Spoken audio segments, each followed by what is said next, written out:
Everyone knows that Benito Mussolini was shot dead by partisans in 1945, but did you know that his family paid a heavy price for his decisions long after the dictator himself was executed? While Mussolini's brutal death in April 1945 is infamous, what followed for his wife and children is a story far fewer people know. Their lives were torn apart by exile, stigma, and tragedy. In fact, the story of Mussolini's family after World War II is one filled with heartbreak, survival, and attempts to escape the long dark shadow of fascism. Mussolini's body had been strung upside down in a Milan square, a symbol of Italy's anger toward the man who had dragged them into war and ruin. But for his family, this was only the beginning of their ordeal.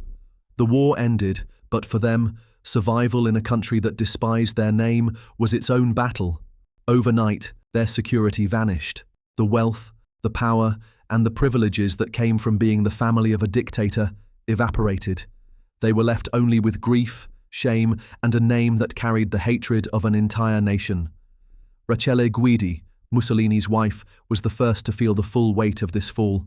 She had been with Benito since their youth, long before he seized power.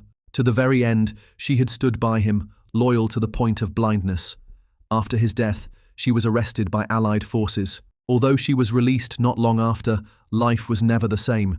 She was denied a widow's pension from the Italian state, treated as though she had been a willing accomplice in her husband's crimes, even though she had no official role in the government. To survive, she had to run a small restaurant in Predappio, Mussolini's hometown, cooking meals and serving locals who looked at her with a mix of curiosity and contempt.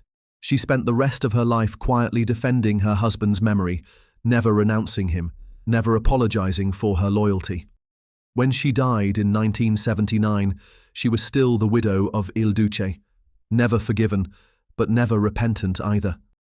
If Rachele's story was one of quiet survival, her daughter Edda's was one of defiance, tragedy, and resilience. Edda Mussolini had always been her father's most rebellious child, outspoken, strong-willed, and glamorous. She was married to Galeazzo Ciano, Mussolini's foreign minister, one of the highest-ranking officials in fascist Italy. But Ciano eventually broke with his father-in-law. In 1943, when Mussolini was briefly deposed, Ciano joined the vote against him in the fascist Grand Council. That betrayal sealed his fate.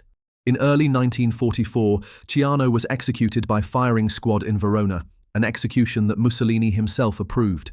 For Edda, it was the ultimate tragedy. She had lost her husband at the hands of her own father's regime, and only a year later, she lost her father to the partisans.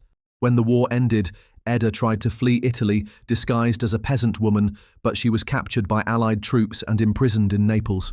For a time, it seemed as though she might face a death sentence, accused of complicity in fascism, but she was eventually released. For the rest of her life, she lived under the weight of disgrace, haunted by both her father's and her husband's violent deaths. Yet she never disappeared into obscurity. Instead, she wrote memoirs, offering a personal account of life inside the fascist regime. Her writings shocked some, humanized her to others, but always reminded the world of who she was, the daughter of Mussolini, the widow of Ciano, a woman shaped by betrayal and survival. She lived until 1995, one of the longest surviving links to the fascist era. Mussolini's sons each faced their own struggles.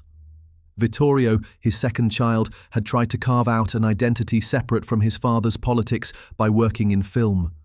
During the fascist years, he had even produced propaganda films, but he also developed a real interest in cinema. After the war, though, no one in Italy wanted to work with Mussolini's son. His name closed every door. Vittorio fled to Argentina for a time, hoping to escape the burden of his identity, but he eventually returned to Italy.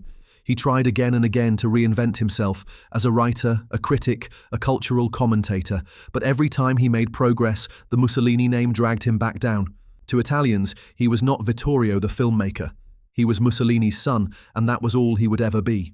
He lived until 1997, never achieving the recognition he craved, and his life became a portrait of frustration and bitterness. Then there was Bruno, Mussolini's third child. Bruno never lived to see the collapse of fascism.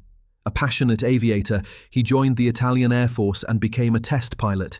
In 1941, while testing a bomber, his plane crashed, and he was killed instantly. He was only 23 years old. At the time, Mussolini himself was devastated by the loss, but in the end, Bruno's early death spared him the suffering his siblings would face after the war. His name remained linked to aviation rather than dictatorship, and his grave became one of the few Mussolini family memorials untainted by political disgrace. Romano Mussolini, the youngest son, lived perhaps the most unexpected life of all. After the war, he turned to music, specifically jazz, an art form condemned as degenerate under fascism.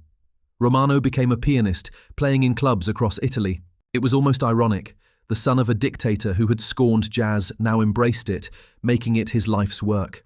Romano was talented, and in time he built a respectable career, even marrying Anna Maria Ciccolone, the sister of Sophia Loren. This marriage linked the Mussolini family to one of Italy's most glamorous households. Yet Romano, like all his siblings, never fully escaped his name.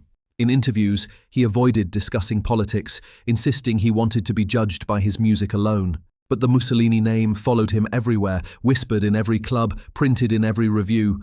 Romano lived until 2006, and through his daughter Alessandra, the family name entered Italian politics once more when she became a controversial right-wing politician. Romano had wanted to separate himself from the past, but through his children, the legacy continued. And then there was Anna Maria, the youngest of Mussolini's children, who largely stayed out of the public eye. Unlike her siblings, she did not write books, pursue politics, or build a career in the arts. Instead, she sought the quiet life, perhaps understanding that obscurity was the only way to live freely when burdened with the Mussolini surname. For her, anonymity was the closest thing to freedom. For the Mussolini family, the immediate aftermath of the war was a nightmare. They were fugitives, stripped of their privileges, at times arrested and humiliated in public.